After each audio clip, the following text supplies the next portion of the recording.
আর বিক্রমের কপালে বন্দুক ধরে ভয় দেখিয়ে অফিস থেকে বার করলো বানি। ধারাবাহিকের শুরুতেই দেখা যাচ্ছে ঈশানী মৌলিকে বলছে কথা না বাড়িয়ে মিটিংয়ে বসো, দেরি হয়ে যাচ্ছে। মৌলি তখন বলছে ঠিক আছে, তবে আজকের মিটিংটা একটু মনে রাখার মতো হবে। কি গাইস? পিনাকি তখন মৌলিকে বলছে কি হলো, বসো। মৌলি তখন পিনাকিকে বলছে ব্যাস, আমি এখন সিইও, একটু লেট হলে অসুবিধা নেই, তবে যে অ্যারেঞ্জমেন্টস করা আছে সেটা অনেক দিন পর্যন্ত লোক মনে রাখবে। এই বলে তো হাততালি দিয়ে দুজন লোককে ডেকে বলছে সবাইকে ককটেল সার্ভ করুন। ওয়েটার তখন ককটেলটা নিয়ে এসে টেবিলের ওপর রেখে চলে যায়। মৌলি তখন একটা গ্লাস হাতে নিয়ে বলছে come on everyone, Zia's. Aniruddha এবার তো মৌলিকে বলছে কি হলো মৌলি, এটা কি ককটেল সার্ভ করার জায়গা? মৌলি তখন বলছে কেন অনিরুদ্ধ, সিইও যা করবে সেটাই তো নিয়ম। অনিরুদ্ধ বলছে সিইও মানে যে কোম্পানির দায়িত্ব কাঁধে নেয়, ইচ্ছা মতো পার্টি করে না। মৌলি তখন বলছে সো তুমি আমাকে শেখাবে আমি কিভাবে কোম্পানি চালাবো? পিনাকি তখন রেগে গিয়ে মৌলিকে বলছে কি হচ্ছে এটা? অনিরুদ্ধ ঠিকই বলেছে, তুমি একটা মিটিংয়ে এসেছো, ডেকোরেট মেনটেন করো। বানি তখন বলছে পাড়ার পুজোর মিটিং নয় সেটা বুঝলাম, কিন্তু এটা মদ খাওয়ারও মিটিং নয়। মৌলি তখন বানিকে বলছে তুমি আবার আমাকে জ্ঞান দিচ্ছ। ঈশানী তো তখন রেগে গিয়ে মৌলিকে বলছে চুপ করো, এটা একটা মিটিং, এটা পার্সোনাল রাত দেখানোর জায়গা নয়। মৌলি তখন বলছে ঠিক আছে, মিটিং স্টার্ট করো। এই বলে তো মনে মনে বলছে আগে আমার সিইওর পজিশনটা ঠিকঠাক হয়ে যাক, তারপরে আমি বানিকে দেখে নিচ্ছি। তখনই মৌলির ফোনে একটা মেসেজ আসে, বিক্রম দেবের মেসেজ। মেসেজটা লেখা আছে ডোন্ট ওয়ারি, আমি কয়েকজনকে হাত করে নিয়েছি, তারা তোমার হয়ে কথা বলবে। মৌলি তখন মনে মনে বলছে এবার দেখো কে জেতে। তখনই তো পিনাকি মিটিং শুরু করে দেয়, সকলকে বলছে আমাদের এখন সিইও আছে মৌলি রয়, কিন্তু সাম্প্রতিক কিছু ঘটনা ঘটার পর আমার মনে হয় যে সিইও চেঞ্জ করা উচিত। তখন একজন শেয়ার হোল্ডার বলছে তা কাকে সিইওর করার কথা ভাবছেন? পিনাকি তখন বলছে আমি অনিরুদ্ধ চ্যাটার্জিকে দায়িত্ব দিতে চাই, আশা করি অনিরুদ্ধ চ্যাটার্জির যোগ্যতা থেকে আপনাদের কোনো আপত্তি করা কথা হবে না। ঈশানী তখন পিনাকিকে বলছে সবে তো সিইও চেঞ্জ করা হলো পিনাক্ষী, একটু সময় দিলে হতো না? পিনাকি তখন বলছে আর সময় নেই। অনিরুদ্ধ তখন পিনাকিকে বলছে আমি একটা কথা বলতে চাই পিনাকি মেশো, আমি জানি দীর্ঘদিন ধরে আমি সিইওর পদ সামলেছি, তাই আমার কথাটা মাথায় আসতেই পারে, কিন্তু এখানে আরও একজন আছে, সে কোম্পানিকে আরও ভালো পথে এগিয়ে নিয়ে যেতে পারে, আজ তার জন্যই আমাদের ব্যবসা ঘুরে দাঁড়িয়েছে। ঈশানী তখন বলছে তুমি কার কথা বলছো অনিরুদ্ধ? অনিরুদ্ধ তখন বলছে আমি বাণীর কথা বলছি। পিনাকি তখন অনিরুদ্ধকে বলছে তোমার কথা বলার আগে আমার মাথায় এসেছিল, আমিও চেয়েছিলাম বাণীকে সিইও বানাতে। বাণী তখন বলছে পিনাকি মেশো, কিন্তু আমি তো কোনো দিন যাইনি, মানে অফিসে যাওয়ার কথা ভাবিও নি, আর এখানে তো আমার থেকে অনেক যোগ্য মানুষেরা আছে, তাদেরকে দায়িত্ব দিলে অনেক ভালো হবে। অনিরুদ্ধ তখন বাণীকে বলছে তোমার অবদান ছোট করে দেখো না, তুমি অনেক কিছু করেছো বাণী। মৌলি তখন চিৎকার করে বলছে এক মিনিট, কোম্পানির শেয়ার হোল্ডাররা বলে দিয়েছিল কোম্পানির বাইরের কাউকে সিইও করা যাবে না, তারপরে তোমরা কি করে বাণীকে সিইও করার কথা ভাবছো? অনিরুদ্ধ তখন মৌলিকে বলছে কি করে বাইরের লোক, তুমি হয়তো ভুলেই যাচ্ছ বাণী আমার স্ত্রী, চ্যাটার্জি বাড়ির বৌমা, আর তার চেয়েও বড় কথা ও কোম্পানির জন্য যা যা করেছে তার জন্য ওকে কোম্পানির বাইরের লোক বলার তোমার কোনো অধিকার নেই।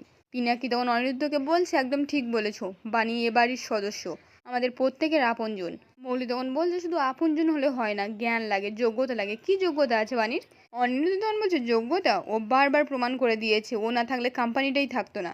মৌলি তখন বলছে ঠিক আছে ভোট করো, কে যেতে দেখি। পিনাকি তখন বলছে ঠিক আছে ভোটই হোক, প্রত্যেকে আপনারা পছন্দের নাম লিখে দিন। তখন তো সকলের যে যার মতামত কাগজে লিখে জানায়। মৌলি তখন সবগুলো কাউন্টিং করে বলছে দুজনের মতামত এক। তাহলে পিনাকি তখন বলছে তাহলে উপায় একটাই, দুজনকে ইন্টারনেট সিইও হতে হবে, আর কিছুদিন পর আমরা পারফরমেন্স বিচার করব, যে কোম্পানির বেশি প্রফিট দিতে পারবে সেই কোম্পানির সিইও হবে। আর আজকে তো স্বাধীনতা দিবস, তাই দুজন সিইও একসঙ্গে স্বাধীনতা পতাকা উত্তোলন করবে। অনিরুদ্ধ তখন বাণীকে বলছে এটা আমার বিশ্বাস, তুমি নিজের কৃতিত্বে কোম্পানিটাকে অনেক দূর এগিয়ে নিয়ে যাবে, আর আজ যে তুমি এই জায়গা পেয়েছো নিজের যোগ্যতায় পেয়েছো, কারোর দয়ায় নয়, বুঝেছো?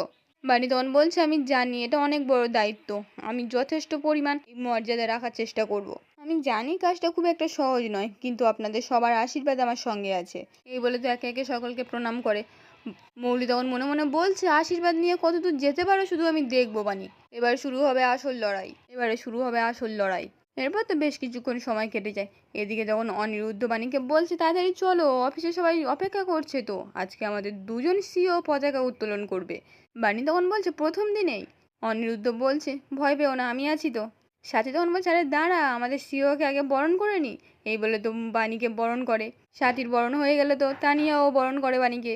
অনিরুদ্ধ তখন বাণীকে একটা ব্যাগ দেয়। বাণী তখন বলছে আমি যেদিন প্রথম স্কুলে গেছিলাম বাবা আমাকে একটা টিনের বাক্স দিয়েছিল, ওটা আমার কাছে এত দামি যে আমি সেটা এখনো সযত্নে আমার কাছে রেখে দিয়েছি। আর এটাও আমার কাছে অনেক দামি, ধন্যবাদ। অনিরুদ্ধ তখন বলছে, এবার ঠিক আছে চলো, অনেক দেরি হয়ে যাবে, এরপরে গেলে 15 আগস্ট না, পরের দিনই পতাকা উত্তোলন হবে। এই বলে তো বানি আর তানিয়া গাড়ি নিয়ে চলে আসে। তানিয়া তো এসেই সকল শেয়ার হোল্ডারদের হাতে একটা করে পতাকা দেয়। একজন শেয়ার হোল্ডার তখন বলছে, প্লিজ ম্যাম আপনারা দুজন পতাকা উত্তোলন করুন। মৌলি তখন বলছে, কি বলছেন আপনারা? আমি আর বানি একসঙ্গে পতাকা তুলবো? আমি কোম্পানির সিইও, আমি একাই পতাকা তুলবো। বানি আমার সঙ্গে পতাকা তুলবে কেন?